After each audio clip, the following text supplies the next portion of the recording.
Bonjour à tous et bienvenue. Je vais ici vous parler de l'approche de la nutrithérapie, mais aussi avant tout de l'approche médicale actuelle pour faire un petit peu pour planter un peu le décor comme on dit. Donc ces informations sont tirées de ma formation du CFNA et qui a été écrite par Jean-Paul Curtet. Donc ici tout simplement on peut dire que la machine médicale actuelle est centrée sur la guerre à la maladie, antibiotiques, anti-inflammatoires, antalgiques, antihistaminiques, antihypertenseurs, antidépresseurs, etc.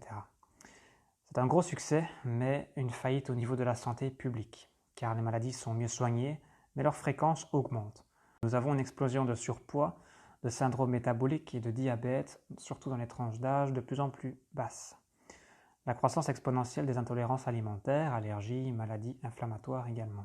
Un doublement du nombre de cancers tous les 20 ans, 5% des Français en plus sous chimio chaque année. Et une explosion d'Alzheimer et d'autres maladies dégénératives aussi liées au vieillissement de la population. Alors il y a aussi l'abus de médicaments et de procédures médicales non justifiées, des coûts insupportables et conséquences, du coup plusieurs millions de journées d'hospitalisation dues aux effets secondaires des médicaments et environ 20 000 décès par an, avec plus de 750 000 infections nosocomiales associées à 10 000 décès supplémentaires. Donc ça c'est l'abus d'antibiotiques, c'est la première cause d'apparition de bactéries d'antibiorésistance.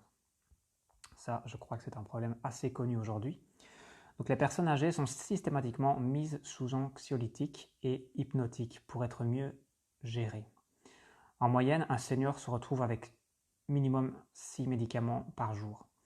Une étude prenant tous les dossiers de la sécurité sociale des patients de plus de 80 ans montre qu'ils en consomment plus de 10 par jour. Or, c'est une règle de base dans la pharmacologie, c'est que à partir de plus de 3 médicaments, les interactions sont incontrôlables. L'industrie pharmaceutique a manipulé les médecins et les autorités pour faire baisser les normes, par exemple le cholestérol, et inventer de nouvelles maladies, en particulier psychiatriques. La plupart des médicaments sont à visée symptomatique et non curative. Cette inefficacité curative entraîne des dépendances à long terme. Par exemple, les anxiolytiques à la place du magnésium, qui joue très bien ce rôle de manière naturelle. La quasi-totalité des médicaments ont des effets antinutritionnels qui ne sont pas pris en compte. Donc par exemple, quand vous prenez un médicament, vous faites une carence de certaines vitamines. Ça les surutilise, si vous voulez. Et si elles ne sont pas comprises dans ce médicament, vous créez une petite carence en parallèle qui a des conséquences sur toute une série de choses. Donc c'est une cause majeure d'effets secondaires. Ça crée un gros déséquilibre en fait. Les effets secondaires des médicaments profitent à l'industrie pharmaceutique, ce qui entraîne la prescription d'autres médicaments. Et oui. Pour commercialiser de nouveaux médicaments, l'industrie n'a pas oublié les études négatives et a caché les effets secondaires. Par exemple, les statines, à qui l'on attribue 83 000 infarctus aux USA et qui a été retiré discrètement du marché français. Mediator, pilule génératrice d'accidents vasculaires cérébraux, Dépakine chez les femmes enceintes, etc. Le rapport bénéfice-risque de la médecine s'est globalement détérioré. Pour en savoir plus, voir le professeur Philippe Even, professeur Bernard Debré, guide des 4000 médicaments utiles, inutiles ou dangereux. C'est une référence par rapport à ça. 50% des médicaments inutiles, 20% de mal tolérés, 5% de potentiellement très dangereux, mais 75% de ces médicaments sont remboursés. La Haute Autorité de Santé, HAS, 2011, suite au scandale du Mediator, demandait de sortir de tout médicament et recommande de commencer par la nutrition, l'activité physique et les thérapies psychologiques. Mais en pratique, les médecins ne sont pas formés ni à la maîtrise ni à la prescription de ces outils, ce qui nécessiterait une réforme en profondeur non seulement de l'enseignement, mais de la consultation. La consultation de prévention n'est toujours pas remboursée. Les tarifs actuels ne permettent pas de prendre le temps d'échange avec le patient qui permettrait une telle démarche globale. Certaines caisses d'assurance maladie et mutuelles avancent dans cette direction. Les choses bougent, mais voilà, il faut le temps que ça se mette en place. Il s'agirait de maîtriser non seulement les outils de diagnostic et de guerre à la maladie, mais aussi les outils de promotion de la santé, la restauration de l'énergie, le diagnostic et la correction des déséquilibres alimentaires et des déficits nutritionnels, le renforcement des défenses immunitaires, anti-inflammatoires, anti-toxiques, des capacités de réparation, d'adaptation et de guérison, le diagnostic des pathologies environnementales, les protocoles d'assainissement de l'environnement, le travail, le transport, la maison, le mode de cuisson, etc.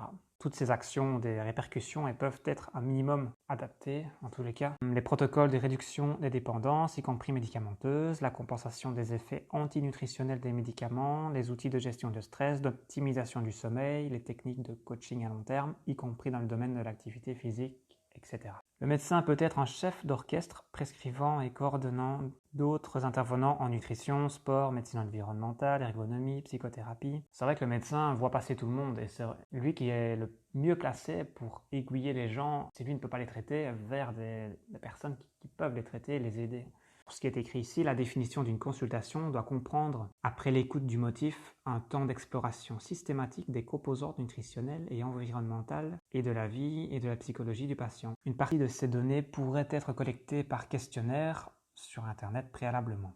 L'examen clinique de la prescription, des analyses pertinentes et des composants prioritaires du traitement. Elle doit être suivie d'une progression sur le long terme de type coaching, c'est-à-dire enregistrant les progrès du patient, d'où il est parti, pour le faire progresser par étapes durablement. Intérêt d'un carnet de route qui permettra au patient de suivre l'évolution. Évidemment, c'est un peu mon approche aussi, c'est ça que je trouve super, c'est de pouvoir vraiment donner des conseils, mais surtout faire le suivi pour que les conseils soient tenus et adaptés avec l'expérience de la personne. Alors la nutrithérapie, la définition officielle. Alors la nutrithérapie optimise les fonctions, prévient et co-traite les pathologies par des techniques de changement du comportement alimentaire, par le diagnostic, la correction des déficits et surcharges nutritionnelles, et par l'utilisation pharmacologique des aliments, vitamines, minéraux, acides gras, acides aminés, phytonutriments et probiotiques. Alors, quels sont les objectifs clairs de la nutrithérapie? C'est de promouvoir la santé en restaurant l'énergie de la personne, en faisant des bilans et des corrections par rapport au déséquilibre alimentaire et les déficits nutritionnels, d'utiliser des techniques de coaching pour conscientiser des polluants également, de l'environnement, et voilà, de l'extérieur, de l'intérieur de la maison. Voilà, vraiment pouvoir avoir une approche globale en fait du mode de vie pour pouvoir optimiser au mieux la santé de la personne, tout simplement. Alors, deuxième objectif, optimisation des fonctions, donc l'énergie, le poids, la composition corporelle, la solidité du squelette, les articulations, les tendons, les fonctions digestives, d'absorption, de métabolisation, d'élimination, les défenses anti-infectieuses et immunitaires, la protection anti-inflammatoire, les modulations hormonales, de reproduction également, de croissance physique et de développement cérébral, de performance physique et intellectuelle, de résistance au stress, de la concentration, de l'humeur, de la capacité de décision et d'adaptation, de détoxification, de réparation, que ce soit au niveau de l'ADN, des protéines, des membranes cellulaires, des tissus, des vaisseaux, des organes, etc. Et de ralentir le vieillissement et pour avoir une longévité en bonne santé aussi. Troisième point, la prévention des altérations des cellules germinales, préservation du patrimoine génétique et des capacités reproductrices, prévention des pathologies aiguës et chroniques, réduction de la consommation de médicaments et de procédures médicales, réduction des effets secondaires des médicaments en compensant à côté par des compléments éventuels de nutriments, d'antioxydants, etc. Donc voilà, on ne peut pas éliminer tous les médicaments, ce n'est pas le but de la nutrithérapie.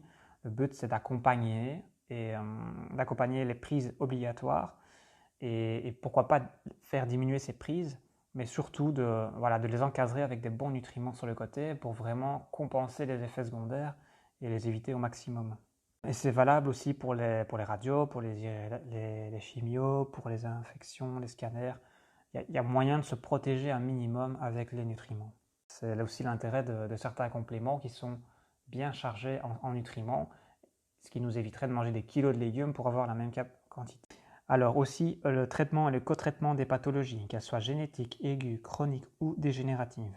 Quels que soient les outils utilisés, allopathie, chirurgie, chimio, radio, psychothérapie, phytothérapie, acupuncture, ostéopathie, homéopathie, etc. Un patient dont l'énergie n'a pas été restaurée et dont le déficit et les surcharges nutritionnelles n'ont pas été corrigées ne peut pas bénéficier pleinement du potentiel thérapeutique de toutes ces techniques.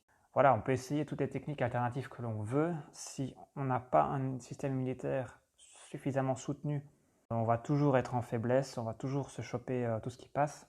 Par ailleurs, les aliments et les nutriments ont des effets pharmacologiques qui permettent de réduire les doses de ces traitements et donc de leurs effets secondaires. Alors, quels sont les moyens de la nutrithérapie et les moyens complémentaires? Première chose, les aliments. L'alimentation, la diététique, a jusqu'ici été surtout privative de calories en cas de surpoids, de sucre en cas de diabète et de sel en cas d'hypertension. Bon, les conseils nutritionnels ont une efficacité quasi nulle. Le comportement alimentaire est un comportement surtout reptilien et affectif. Les régimes à court terme ont un intérêt très limité. Il s'agit donc, plutôt que de faire du conseil positif, de mettre en avant ce qu'il y a à gagner. Un bon aliment chasse un mauvais. Quand on mange un poisson, on ne mange pas de mauvaise viande, etc. Bon, c'est un exemple évidemment, mais vous allez voir par la suite que c'est plus intéressant aussi au niveau nutritionnel. Il s'agit donc d'introduire progressivement mais durablement des nouvelles habitudes. Donc cela requiert la maîtrise de techniques de changement de comportement qui s'approprient aux patients. Voilà. Ça doit vraiment être un conseil personnalisé évidemment et surtout à l'écoute des ressentis. Cela requiert la capacité de rééquilibrer les comportements pulsionnels et les dépendances comme le sucre, l'alcool, le tabac via la modulation des systèmes séréto-énergiques, de même que les habitudes de conditionnement endorphinique et les mécanismes de prédation déplacés. Donc, tout ça, c'est aussi une question d'hormones. On a des hormones qui sont précurseurs de bien-être, etc. Et par rapport à ce qu'on mange, eh bien, ça va les équilibrer ou pas. Ça joue beaucoup. Donc, c'est très intéressant et c'est tout un ensemble qu'il faut voir. Il ne s'agit pas de dire à quelqu'un arrêtez le sucre, ça ne marche pas comme ça, il faut mettre quelque chose en place. Donc les compléments nutritionnels, vitamines et minéraux, acides gras, acides aminés et substances phytochimiques, 3 niveaux. Il y a les doses nutritionnelles, donc minimum pour tout le monde, des doses de correction pour corriger un déficit et puis ensuite revenir à des doses nutritionnelles, et les doses pharmacologiques, où là c'est vraiment des doses très très élevées qui doivent être très suivies par rapport à des cas bien spécifiques, par rapport à des pathologies le plus souvent. Les moyens complémentaires, la réduction de la charge toxique, donc par rapport à l'environnement, et la détoxification, la phytothérapie, les programmes d'activité physique, l'ergonomie, les techniques d'énergie, les techniques d'énergétisation, les massages, l'ostéopathie, les cures thermales, la gestion de stress, la psychothérapie, les groupes de soutien, les associations, etc. On est vraiment, au niveau de la nutrithérapie, on est ouvert à tout ça. Tout ce qui peut aider le patient à aller mieux, à aller vers quelque chose qui lui redonne de l'énergie et la joie de vivre. Tout ça est le bienvenu. Donc moi, c'est ce que je pense vraiment faire, c'est vraiment me créer un petit réseau, aller à la rencontre des personnes qui sont dans la région, qui pratiquent toutes ces alternatives, qui peuvent aider. Et comme ça, si je me trouve un jour face à un patient pour lequel je ne sais pas lui donner une réponse immédiate ou un traitement efficace, eh bien voilà, moi je ferai ma part au niveau nutrition et au niveau hygiène de vie. Mais si je vois qu'il faut aller plus loin, eh bien je n'hésiterai pas à le rediriger vers des personnes que j'aurai sous le coude pour aller plus loin si le patient le souhaite. Et donc l'intérêt de la nutrithérapie, c'est que la nutrithérapie parle au corps son propre langage avec des molécules qui sont donc physiologiques. Les acides aminés, les acides gras, les vitamines, les minéraux. Donc, quand on parle de compléments ici, c'est vraiment des compléments naturels à base de nutriments reconnus par le corps. On est d'accord qu'au niveau des compléments alimentaires, les 3/4 sont mauvais, sont mal associés, sont mal quantifiés. Donc voilà, on ne se complémente pas n'importe comment. Ça c'est clair qu'on en a bien conscience ici. La nutrithérapie est fortement, je dirais même principalement basée sur les études scientifiques. Après, il y a toujours l'expérience personnelle de la personne, les ressentis qui sont là aussi pour témoigner des choses. La nutrithérapie n'est pas une médecine alternative, elle repose sur la biochimie dont elle est l'application pratique et est soutenue par des dizaines de milliers d'études. La nutrithérapie a un pouvoir considérable sur la prévention, trop peu abordée par l'allopathie. Effectivement, ici on ne va pas juste masquer un symptôme ou un malaise, on va vraiment aller corriger le souci qui est à la source du problème ou du symptôme. La nutrithérapie est de toute manière incontournable. Même quand elle ne peut seule traiter une pathologie, les autres techniques ne pouvant faire l'économie du niveau énergétique et de la dynamisation du processus cellulaire, indispensables à la réduction des effets secondaires et des techniques et à leur efficacité. Une grande partie de la nutrithérapie repose sur des modifications de choix alimentaires, la première intervention incontournable associée à des techniques de respiration, d'injection de mouvement dans le quotidien, d'outils de gestion du stress, d'assainissement de l'environnement, d'optimisation du sommeil, etc. Ceci étant associé à du plaisir et à un confort de vie augmenté, contrairement à certaines prises de médicaments, hospitalisations, procédures médicales auxquelles on a recours lorsqu'on est obligé de le faire. Le but, clairement, ici, c'est d'être proactif, d'être préventif sur sa santé pour éviter une cascade de soucis, en fait. Malheureusement, la plupart des personnes se posent des questions quand les problèmes se montrent. Et voilà, plus tôt on réagit, plus tôt on prend les choses en main et voilà, même si ça prend du temps et un peu d'argent, ça nous permet vraiment d'avoir une vie plus confortable et d'avoir beaucoup moins de soucis de santé sur le long terme. Et voilà, moi personnellement, je trouve que c'est quand même la chose la plus importante. Maintenant, chacun a ses priorités au niveau financier, par exemple. Il y a des personnes qui préfèrent ne pas se poser de questions et partir en vacances 4 fois par an ou aller au restaurant très souvent. C'est un choix de vie, je veux dire, chacun fait en fonction de ses envies et ses moyens. Tout arrive un jour, je pense que voilà, on peut se poser les bonnes questions à un certain moment de sa vie. Moi, je n'étais pas comme je suis aujourd'hui il y a quelques années, donc voilà, j'ai conscience qu'on peut évoluer, qu'on peut changer. Maintenant, voilà, c'est à chacun de faire son chemin, c'est très individuel évidemment. Donc ici, l'approche positive du conseil alimentaire associée à l'appropriation des techniques de changement de comportement retentit sur l'ensemble des capacités du mieux vivre et de la capacité de guérison de la personne.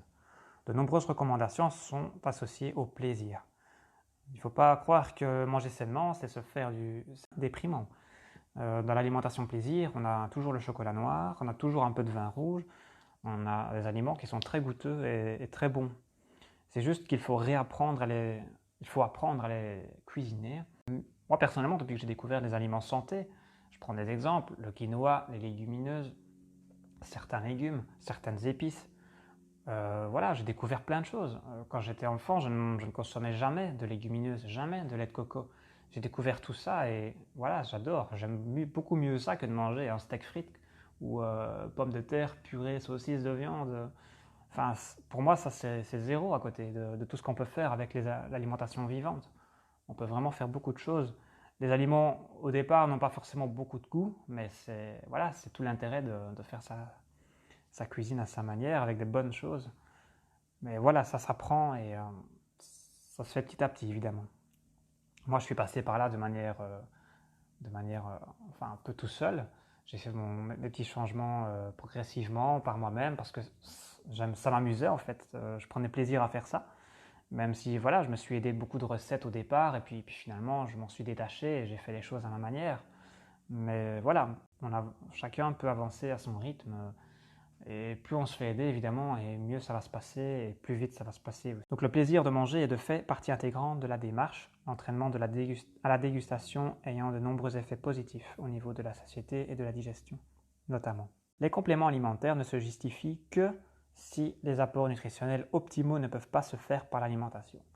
Donc ici, le but, c'est pas de donner 10 compléments et tout va aller comme sur des roulettes. Non, le but premier, c'est évidemment de corriger l'assiette. Ça commence dans votre caddie quand vous faites vos courses. Ensuite, choisir les bons aliments, comment bien les cuisiner, comment les consommer, à quel moment de la journée c'est mieux, parce que ça a aussi beaucoup d'impact. Ce que vous mangez des protéines le matin, le soir, ou du sucré le matin ou le soir, ça peut chambouler complètement vos envies et votre énergie. Mais voilà, il y a certaines choses, dans certaines conditions, où il va falloir apporter plus de micronutriments à certains moments par rapport au cas en fait, tout simplement. Dans ce cas-là, les compléments de qualité arrivent alors pour s'ajouter à une alimentation déjà saine. Maintenant, ça dépend des cas. Il y a des cas où c'est assez urgent, où il faut agir vite, avec beaucoup de nutriments. Et là, on va complémenter directement aussi. L'approche principale, c'est vraiment la prévention la plus naturelle possible. C'est beaucoup plus facile de maîtriser tout ça lorsqu'on a déjà une bonne gestion de stress, par exemple. Si on essaie d'adapter son alimentation, mais qu'on est déjà très stressé, qu'on a du mal à bien dormir, ça va déjà être plus compliqué. Donc tout ça est important. C'est vraiment un ensemble de choses qui sont à prendre en compte.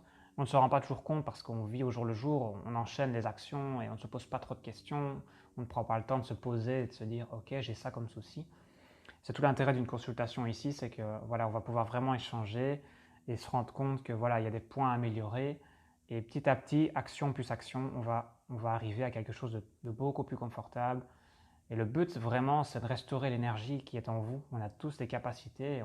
C'est pas parce qu'on a plus 20 ans qu'on ne peut plus avoir d'énergie et qu'on est d'office fatigué toute la journée et qu'on a des coups de pompe après les repas et qu'on a des envies de sucrer toutes les 2 heures. C'est pas normal d'être comme ça. Vraiment. Moi, je me rends bien compte depuis que j'ai changé mes habitudes. D'un jour à l'autre, je sens la différence en fonction de ce que je consomme, de mes heures de sommeil, mon état de stress. Tout ça a vraiment beaucoup d'influence. Et quand on en prend conscience, on a envie d'agir là-dessus et vraiment d'améliorer tout ça. Donc ici, évidemment, ça va dépendre des différentes circonstances. Si on parle de quelqu'un, d'un enfant qui est en croissance, ça va être différent qu'une personne âgée ou qu'une femme qui veut être enceinte ou qui est déjà en grossesse. Quelqu'un qui fait du sport régulièrement, évidemment, ce sera adapté. C'est pour ça que les conseils alimentaires pour tout le monde, c'est complètement stupide de dire à tout le monde manger telle quantité. C'est pas possible. On a tous des besoins différents, notamment au niveau de notre âge, de notre mode de vie, de notre génétique, de notre passé, de nos symptômes. Enfin, ça doit être individualisé. Voilà, ça résume un petit peu l'approche de la nutrithérapie. Voilà, c'est vraiment basé sur des études scientifiques, mais les bonnes études scientifiques, parce qu'on est d'accord, et il y en a qui sont contrôlées, qui sont financées par des sociétés, évidemment, qui veulent vendre leurs produits. Mais ici, là, au niveau de la nutrithérapie, c'est vraiment, on accumule les études pour être sûr de ce qu'elles racontent, et alors ça crée une approche vraiment intéressante. Et là, ça fait quelques années maintenant que, voilà, que ça existe et que ça a fait ses preuves. Et ça continue d'évoluer très fort. Les choses évoluent. Et voilà, j'espère que tout ça vous aura un peu éclairé sur ma future approche. Je vais proposer prochainement la nutrithérapie et l'approche de Tati Lower. C'est pour moi deux visions parfois un peu contradictoires, mais je pense complémentaires pour certaines choses. Et ce sera vraiment adapté en fonction de la personne que j'aurai en face de moi. Merci de m'avoir écouté et à très bientôt.